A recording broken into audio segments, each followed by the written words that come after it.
сәлем, мен Мадияр, және бүгін сіздерге география және тарих білім беру бағдарламасын таныстырамын. Бұл мамандық әмбебап.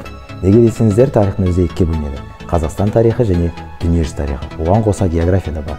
Яғни университетті бітіре отырып, сіз бірдей 3 саланың маманы болып шыға аласыз.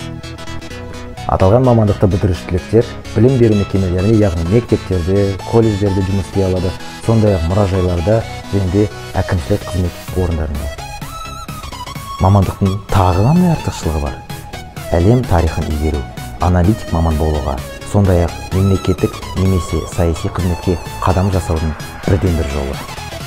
Лара Крофт, Uncharted секілді сынды ойындарында ойнаған ұнатсаңыз, археолог қазбалар мен далалық зерттеулерді осы мамандық аясына іс жүзінде көруге мүмкіндік туады.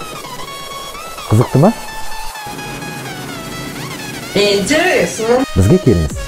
Әлихан Бөкейхан университетін таңдап, мықты мамандар қатарына қосылыңыз.